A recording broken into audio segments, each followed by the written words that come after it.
Mr. Lee here, your friendly neighborhood media arts teacher, coming today with our lesson for the week. Our lesson for the week is all about shots and angles.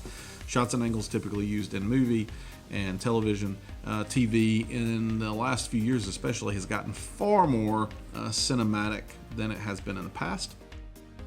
So you see many of the same cinematic shots that you see in movies now, you see on TV as well. So we're going to be talking about the different types of shots, the reason why we use those shots, and how you can incorporate those shots to help tell your story better or get a specific emotional response from your audience. Now we're going to be watching today some tutorial videos that are already out there on YouTube, including this one that's playing behind me from Studiobinder. They talk about composition and types of shots. Studiobinder is also a type of software that kind of helps you organize your filmmaking. I think it's really useful.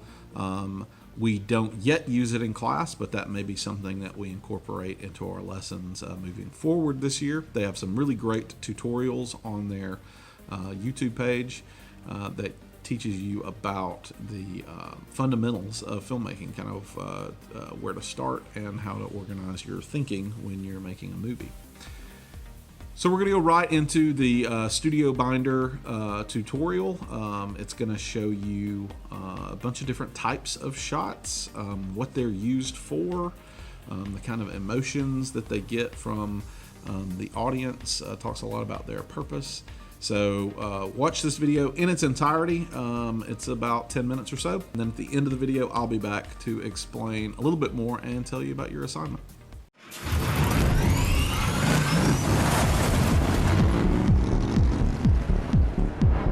Films are made up of sequences. Sequences are made up of scenes. And scenes are made up of shots. But we must understand the characteristics and storytelling value of each shot. Don't be a... In this video, we'll begin with the big picture and work our way down. We're going to define the essential shot sizes in a filmmaker's toolbox and how to use the right shot at the right time to create memorable moments on screen. This is episode 1 of The Shot List. Shot size. Shot choices help establish the rhythm, tone, and meaning of a scene. Knowing which shot will be the most aesthetically and dramatically valuable for a given scene should be the highest priority for both a director and a DP. In this video, we'll be examining essential shot sizes. As we go, we'll populate a shot list in Studiobinder as a sort of cheat sheet the next time you need to create one. Now, let's get to the shots. The most common visual element to open a scene or even an entire film is the establishing shot.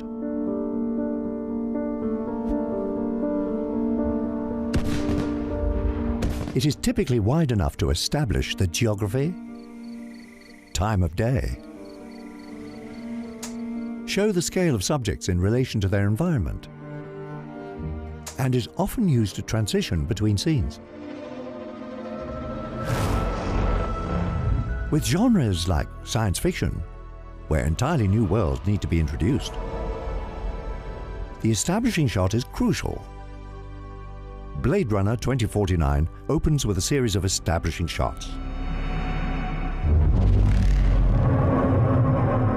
We get the first impressions of near-future Earth with industrial and futuristic farms outside the city.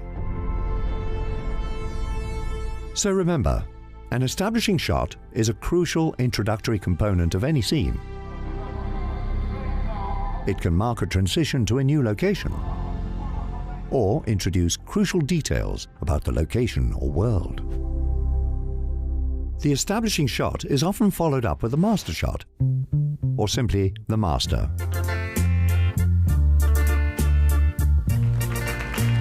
Like the establishing shot, a master shot confirms the location and geography of the scene. It also clarifies which characters are in the scene and where they are in relationship to each other. Go on, sit down. Go ahead. Talk to each other. Sit down. Hey, Mr. Einstein. Here we see a master from The Godfather Part 2 framing the Corleone family around a dinner table. Hey, Sally, get in here. The majority of this scene is played in the master to emphasize the family's close-knit relationship. Your country ain't your blood, you remember that. I don't feel that way. Until Michael drops some devastating news. Well, if you don't feel like that, why don't you just quit college and go to join the army? I did. I enlisted in the Marines. Mikey, why didn't you come to us? What do you mean? I mean, Pop had to pull a lot of strings to get your deferment. I didn't ask for it. I didn't ask for deferment. I didn't want it. What's the world? Come on, knock it off. Come on. But it also helps make Michael split from the family visual from this to this. Stupid. And we feel the emptiness around him that much more. Remember, the master captures the scene playing out in its entirety, providing the editor with something to cut out to, if necessary. Moving on. Wide shot, WS. Let me tell you about my boat.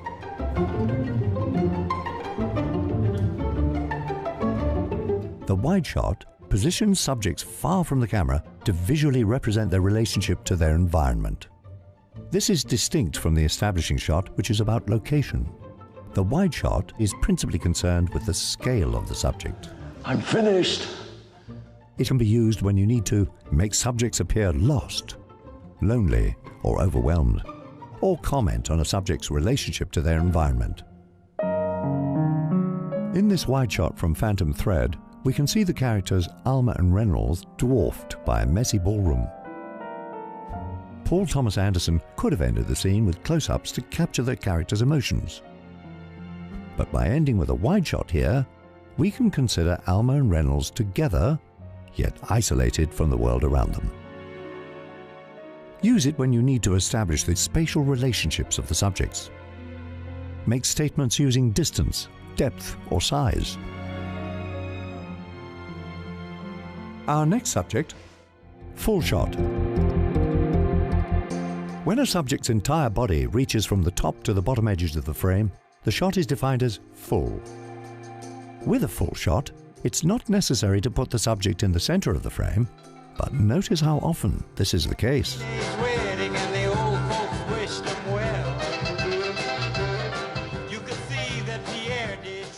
This example is effective because it is tight enough to tell a story with the character's face, but wide enough to further the story by observing her entire body, posture, and wardrobe.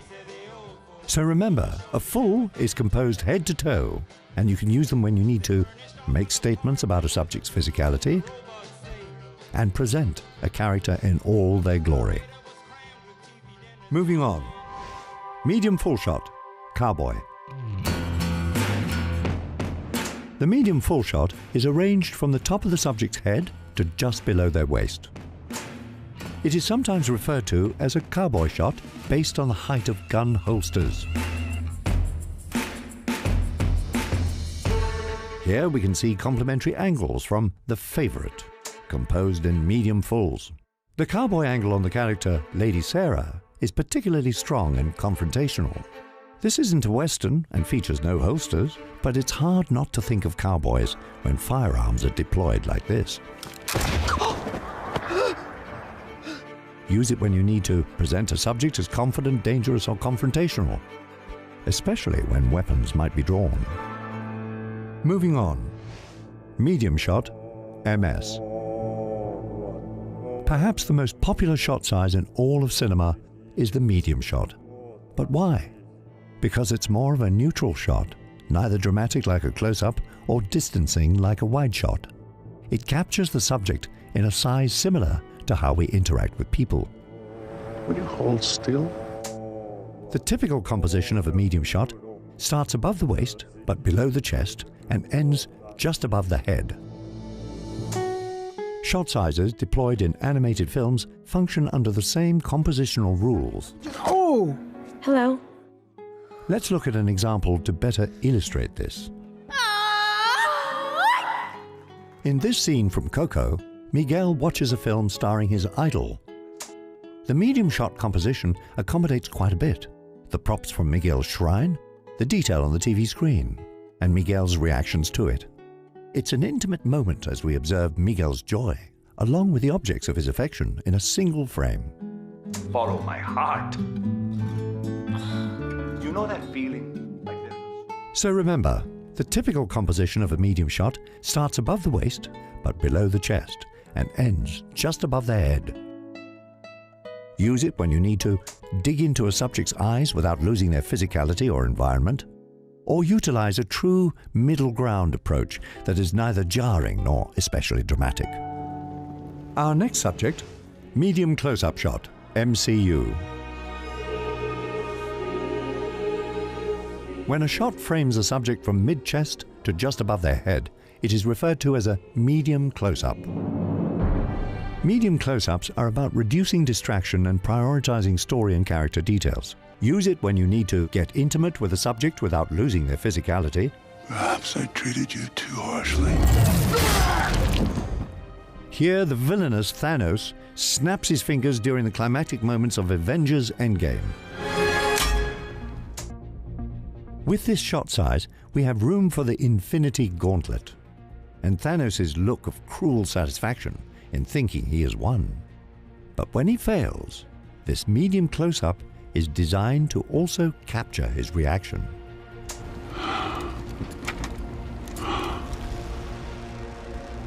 Remember, a medium close-up is roughly head to chest. Are you ready for it? It's the close-up. See you.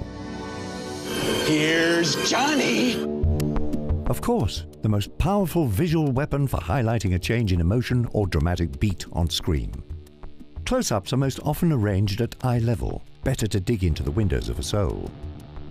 In this shot size, we have a front row seat for a character's thoughts and feelings. Who is it? Will you help me? Yes, anything. The close-up is about empathy and illustrates how dramatically effective it can be in a time of decision or anxiety. Our final category, extreme close-up shot, ECU. An extreme close-up, or ECU, frames a subject to isolate a specific area. This could be lips, ears, or nose, but the eyes are typically the focus. Like here in Kill Bill Volume 1. As the bride is swarmed by the crazy 88, we cut back and forth between their entry points and her frantic eyes.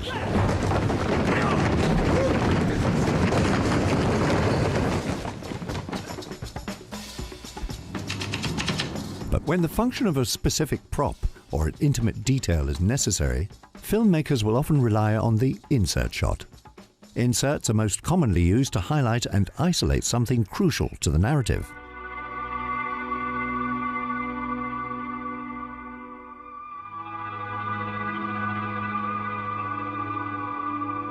So remember, an extreme close-up or an insert shot is one of the greatest tools for emphasis. It is the most intimate, dramatic, and potentially startling of all shot sizes. So, this is our shot list made in Studiobinder so far. It has all of the most common shot sizes you can reference the next time you need to create a shot list. You can find a link to the full shot list in the description. So that very proper and intelligent British gentleman has taught you all you need to know about shot sizes. So I'm going to go over them again and kind of pick out the big ideas with a few of them. They're actually a few of them anyway, are kind of similar. But they serve different purposes for a filmmaker. Take, for example, the establishing shot. The establishing shot is all about location. It tells the audience where they are. And it establishes the time of day. Sometimes it can establish scale. So the scale of the environment versus the character. A master shot is a shot in a scene that you can always go back to. So a master shot, oftentimes a filmmaker will shoot a scene entirely from the master shot. So beginning of the scene to the end of the scene. But then they'll go back and they'll film close-ups or two shots or different types of angles within the scene so that they can cut back and forth from the master shot to different shots within the scene. And we'll talk more about master shots when it comes to television, because television style shooting loves to use a master shot. As a matter of fact, they use the master shot in the typical 3-camera setup so that they, again, always have a shot that they can go back to. So they cut from a close-up to a master shot, oftentimes to hide camera movement. Wide shot and full shots are very similar in that we see the entirety of the character. What's the difference between an establishing shot, a wide shot, and a full shot? Well, the establishing shot, again, is number one all about the environment. So it's all about the setting.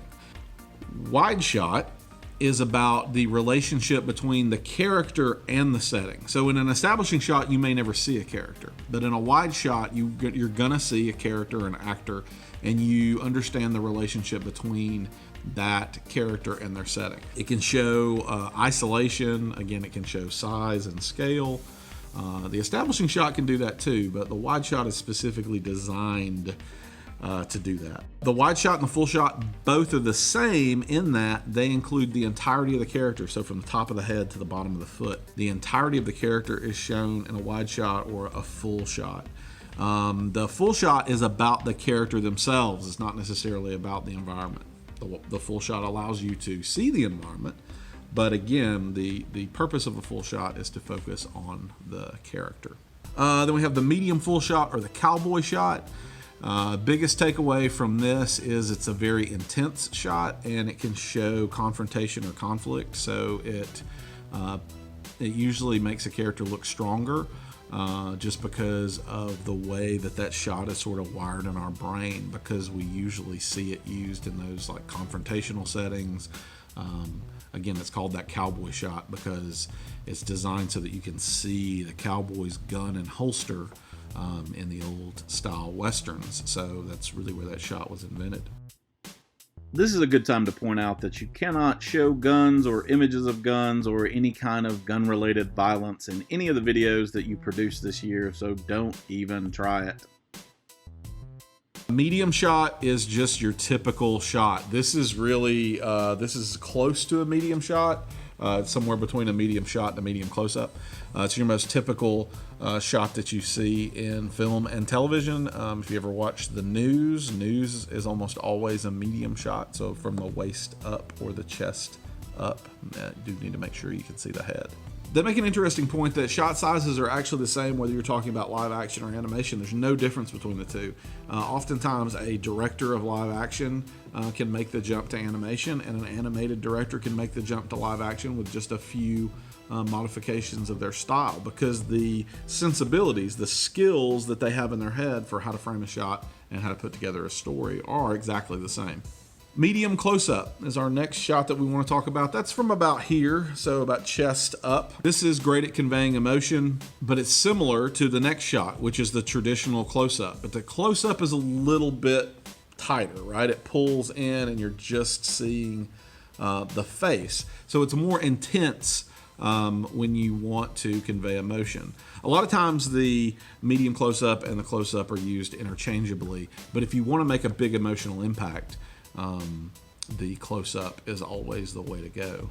If you want to make a bigger emotional impact, then your choice is the extreme close-up. So the extreme close-up is a close-up of just a part of the face or a part of the body or a particular thing.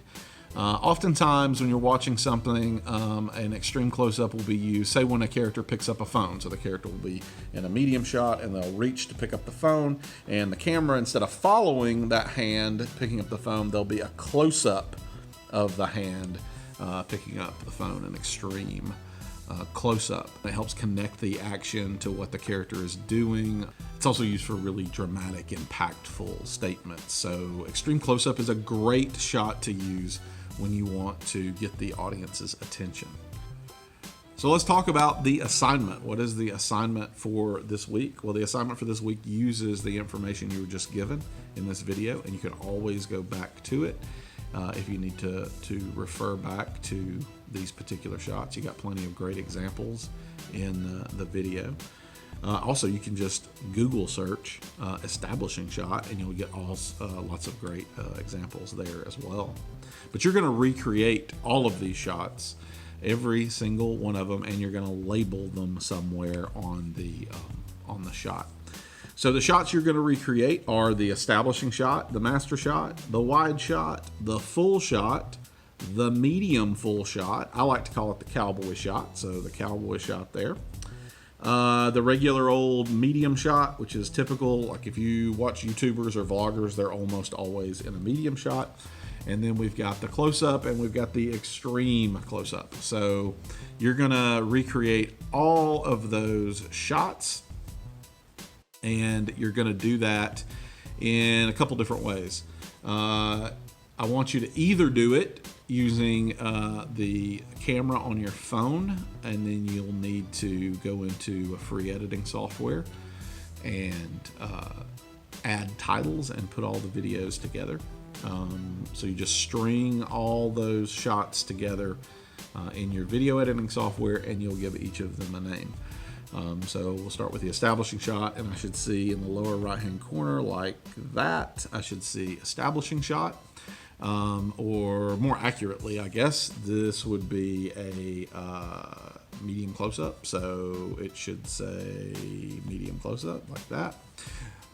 So you can do that in any free editing software that you like. Again, that's up to you to determine what kind of editing software you want to use. So if you're not yet ready to jump into the video editing, you can also use PowerPoint, which is on your student computers, or you can use Google Slides, which is free online. And you can just show me all of these shots by taking a still image. So if I took a picture right now, I could use that picture, and I would just put it in a PowerPoint or Google Slide, and I would label it as a medium close-up in this particular case. Do that for each of these shots, and once you do that, you submit it, and you'll get your credit. This is just to give you some practice on not only identifying these shots, but taking them and using them yourself, because that'll be really important to our first full video project, which is coming up in the next couple of weeks. So this is kind of laying the groundwork for that. So your due date is attached to the assignment that you'll see in Schoology. Please make sure that you submit either a video, a PowerPoint, or a Google Slide by that due date, including every one of these shots and labels. You must label them in order to get credit. I need to know that you are well aware of what each of these shots are called and how to identify them, because that is also going to be something that you have to do for a test grade. So make sure you can identify these shots. So there you have it. Shots. Shot sizes is the industry term for them. So now you are an expert on the most typical shot sizes. Next we talk about angles and motion, as well as composition. That's our next video.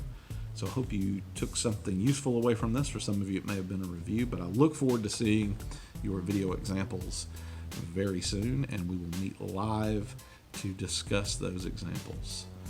And that will show up in your assignments. Thanks for watching, everybody, and I will talk to you in person soon.